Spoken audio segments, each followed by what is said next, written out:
Hey guys, and welcome to the April 21st edition of Regionlog. Here we'll be taking a look at some of the different things that have gone on around the world over the past 2 weeks, and at things that the channel hasn't covered in their own individual in-depth videos. And so this series is designed to allow me to talk about more things that have been going on, because of course there's always just so many things and the channel can only do so much. And so if you're interested in an even further look at the types of things that Censored Gaming covers, new episodes are published every other Wednesday at 6 PM Eastern Time. Now this time there's been a small change, and that's no longer making use of the YouTube Premiere feature. This is something that I said I was interested in experimenting with. However, unfortunately, I did end up running into some issues with it. So perhaps this is something we can revisit at a later point. But right now, I thought it was best to just stick with the regular type of upload. And so yeah, jumping straight in. First up, we have a bit of news regarding Mother 3. Now this isn't the type of news that Mother fans are going to be hoping for. In fact, it is quite the opposite. Here we have a response to a tweet that Twitch made on April 16th.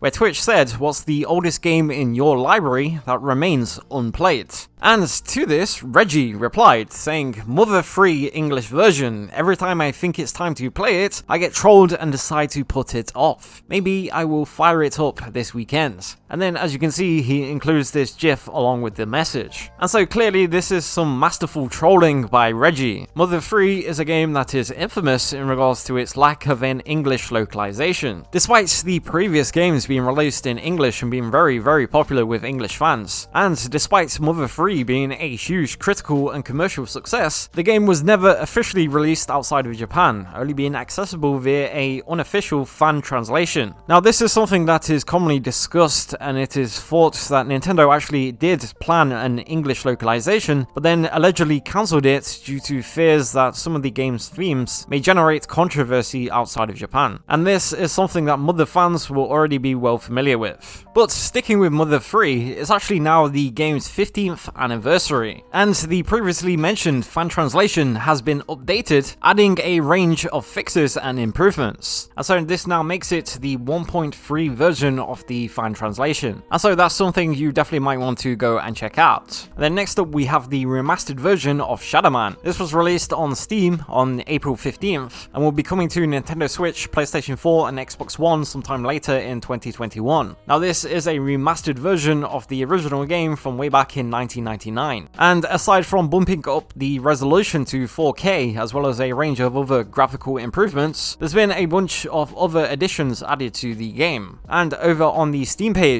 one of the listings for the new content is that it restores several cut and censored models from the original levels. Now currently I haven't had chance to fully verify what they're talking about here, but as you can see, apparently the new remaster restores several cut and censored models, and so potentially some changes were made to the original game and things weren't made quite as they originally envisioned it, and so this new remaster allows them to do that. The game was however heavily censored in Germany and had changes such as having to change the blood to green, and it's also thought that the N64 port potentially got toned down as well, although it's not completely clear whether this was due to technical reasons. But in some sections of the game, for instance, there will be things like missing corpses in the scenery. But yes, as these were only for the German and then the N64 versions, it doesn't seem like that's what's being discussed here. And so if you're a fan of Shadow Man, this and all of the other improvements to this version may be something that you may want to go check out. And then next up is some good news for those in Australia and New Zealand, and specifically in relation to the remastered release of Final Fantasy Crystal Chronicles. Final Fantasy Crystal Chronicles Remastered released last year in August for PlayStation 4, Nintendo Switch, Android and iOS. However, shortly after release, Australian and New Zealand players found that they were having trouble accessing online features. This then led to Square Enix completely pulling the title in these regions, and it's only now, more than 6 months later, being finally made available again in Australia and New Zealand. The Final Fantasy official Twitter account put out this statement on April 14th saying, "Following further testing and refinements to online play, Final Fantasy Crystal Chronicles Remastered Remastered Edition is now available for purchase in Australia and New Zealand on PlayStation Store and will be available on Nintendo eShop later today. And then last year, when the decision was made to pull the title, Square Enix said, "We have had reports that some players in Australia and New Zealand are having difficulty accessing the multiplayer feature of Final Fantasy Crystal Chronicles Remastered Edition. This is being investigated at present, and to ensure customers have the best possible experience, further sales of Final Fantasy Crystal Chronicles Remastered Edition in the region will be suspended until the issue has been addressed. We understand that this is not ideal and would like to offer our sincerest apologies for the inconvenience caused. We'll post the latest updates on Final Fantasy Crystal Chronicles Remastered Edition here, so please bear with us." And for those not already familiar with Final Fantasy Crystal Chronicles, multiplayer is quite a big part of the game. And unlike the original release for the GameCube back in 2004, the new remastered release relies exclusively on online and not local multiplayer. And so the issues over in Australia and New Zealand were seen as a big deal. Next is some curious news for a visual novel called Fantasy Tavern Sextet Volume 3. Now, the game was supposed to be released for Nintendo Switch outside of Japan March 18th. However, it then got delisted from the store, and the developer has spoke about this on Twitter, saying the re-release of Fantasy Tavern Sextet Volume 3 Postlude days outside of Japan is currently being coordinated.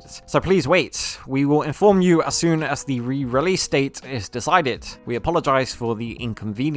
Now, the real reasons for this isn't something that's been discussed officially. However, it very much seems like this was a problem to do with the title's age rating. Due to the game having some quite risque artwork, the title is now rated M on the Nintendo Store. However, previously it was actually released with an E10+ rating. And so it seems like this is the reason the title has been temporarily delisted. And we have some more things to go through, but first we have some new import releases that you may be interested in checking out. And first up is the strategy RPG Empire of Angels 4. Now, this is a game that's currently available over in the West on PC and mobile. However, it's just been announced that the game is getting a new and improved release for Nintendo Switch, PS4 and Xbox One. And one of those improvements includes a new English localization that improves on the translation found in the other versions. And this is a tactical RPG from a Taiwanese developer, and this marks the first time since the series began in 1993 for the series to arrive on consoles. And so this has been released by East Asia Soft, and you may recall how they were involved in the joint partnership between Play Asia and themselves for the Western release of Moero Crystal H. The game will be releasing digitally worldwide later in the year, but it's also just been announced that the game will be receiving a physical release on Nintendo Switch, with there also being a special limited edition version. Pre-orders will be opening up on April 22nd at 11 AM Eastern Time, and you'll be able to pick copies up over at Play Asia. But then aside from that, we have a range of new releases that are released over in the West, but are only releasing digitally, unlike other regions where you'll be able to pick up a physical copy. And so first up is Bakumatsu Renka Shinsen Gumi, which is a visual novel which is releasing physically over in Japan June 17th for Nintendo Switch, and fully supports English. Then next up is the release of Fight of Animals, which is a fighting game from the same developers behind Fight of Gods. And so this is a sort of light-hearted comedy fighting game. And the release over in Asia will fully support English, with it releasing April 22nd. And then there's the Nintendo Switch release of Rolling Gunner and Overpower. These are side-scrolling shoot-em-ups and are releasing over in Japan again April 22nd, and you'll be able to pick them up physically and fully in English. And there's also a special edition, complete edition, that you may be interested in checking out. And then lastly is the Neo Geo Pocket Color Selection Volume 1. This is a collection of 10 classic Neo Geo Pocket games, and is digital only in the West aside from a few limited run type releases. However, the game is getting a fully fledged official release for Nintendo Switch over in Asia and fully supports English, with it expected to ship sometime in Q3 2021. And so if you're interested in checking out any of those games, of course the channel is a partner at Play Asia, who are the biggest import specialists specialist in the world. And so if you want to check out any of the games, there'll be a link in the description. And if you use the links as well as the discount code Censored, you'll be helping to support the channel and will be able to save 5% off every order. And then we have some recent news on Super Seducer 1 and 2, which were planned to be coming to the Nintendo Switch. However, it's now been announced that this won't be happening due to Nintendo refusing to release the title. The developer announced on April 1st over on Twitter that he was told that he would be able to publish the game if he got the appropriate ratings. However, when he finished fully porting the game to Nintendo Switch, he received this email from Nintendo saying that he won't be allowed to publish the game, and despite what he got told about it being okay as long as he got the appropriate ratings. In the email, Nintendo says, while testing the games, we did realize that they contain particularly explicit content. Given this explicit content of the games, we have to inform you that Nintendo is not able to release the games on Nintendo Switch. Now, the developer was apparently told previously by Nintendo that the release would be fine as long as he got the appropriate ratings, and to port a game to a new system takes a lot of time and money. In the past few years, Nintendo has also been seen as very liberal in the types of content that it allows on its systems, and they put out a statement a few years ago saying that they will not be censoring content and instead leave it to the appropriate age rating authorities around the world, and that is their approach to content moderation. And so this is a very rare move for Nintendo to take. Now, the Super Seducer series is based around trying to pick up women by selecting different dialogue choices, and the whole game features real-life video clips. And the games also actually feature no explicit nudity at all. However, it seems that perhaps there was concerns within Nintendo over the use of real-life video clips, and this is something that we have seen recently with the release of Super Seducer 3 over on Steam. Last month, Steam got in touch with the developer and said that they will not be able to publish the game, and explained, to quote, "Steam does not ship sexually explicit images of real people." And so again, despite the game not actually containing any explicit nudity, the developer was told that he will not be allowed to release the game on Steam due to the use of real video clips. The developer also then further expanded, saying that Steam rejected both uncensored and censored versions, never gave any specifics of what content they didn't like, also blocked our demo, which was the gym level censored, and said that if I got an ESRB M rating, that would not affect their decision. And Steam's comments here are something that's been seen as quite confusing, as over on the Steam store, Steam already sells many similar FMV type games that are based on real life video clips and are explicit in nature, and some of these even contain actual explicit nudity. But yes, it's also not just Nintendo that's had issues with this particular series. The first game in the series, which is rated PEGI 16 over in Europe, was originally planned to be releasing on PlayStation 4 in 2018. However, like Nintendo has done now, Sony later informed the developer that he would not be allowed to release the title on the PlayStation 4. However, if you're interested in Super Seducer 3, the game is available on some other PC storefronts, with it being currently available, for instance, on gamesplanet.com. But then to finish up, we have some questions from you guys. So last time I said that at the end of these videos, I think it could be cool to do a sort of questions and answers. And these can be questions about anything, whether it's about the channel or the channel's previous videos or myself or the types of things that the channel covers. If you want to ask in the comments, there's a chance that your question can be featured at the end of one of these videos. And so we have a question from Super Bobich, who says, any news on the removal of adult games on Steam in Germany because of the lack of age verification? Now this is of course something the channel recently made a video about, and it ended up gaining quite a lot of traction. However, like the video went into, unfortunately it doesn't seem likely that this is something that's going to change anytime soon. It's not just adult games that have special rules over in Germany, but also index titles. And Germany's indexing system and placing games on the list of media harmful to young people has seen countless games censored in Germany throughout the years. However, it is actually possible to sell these titles to adults in Germany provided that certain precautions are met. But this is something that Steam has never shown any interest in doing, so it seems very unlikely that they're going to show any interest when it comes to the adult games either. And also, like the video went into, the types of age verification that are actually needed are actually more complicated than most people seem to realize. It's not good enough to just use a age verification method that you personally think should suffice, and instead it has to have a range of requirements that are set out by by the German government. Like the video went into, however, this actually shouldn't be an issue for games that have been given a rating by Germany's rating organization. So if a developer of an adult game was able to get a game given a rating by Germany's USK rating system, perhaps with the highest rating, a USK 18 rating, which is something that quite a lot of games removed on Steam in Germany would actually most likely be able to achieve, when it comes to the German law side of things, these games should be fine to be able to be sold in Germany on Steam. So yes, getting your games rated by the USK is something that developers of adult games may want to look into. But then for just one more question this time, and we have a question from Fumo Sarum. And so Fumomo asks, why are the ads in your website screenshots in German? Now this is something you might often see in the channel's videos, but the answer is simply because I use a VPN. So of course the channel is sponsored by NordVPN, and when I say I use NordVPN 24/7, I actually mean I use NordVPN 24/7. And I've personally never noticed any difference in the speed, no matter where you have it set around the world. And so of course, depending on where you have your VPN location set to, content may be displayed a little differently across different websites. And yep, that's the reason why. And so yeah, if you have any questions for next time, let us know in the comments below. And the next video will be in 2 weeks at 6 PM Eastern Time. So every other Wednesday, with the next video being May 5th. And so guys, until next time, thank you for watching.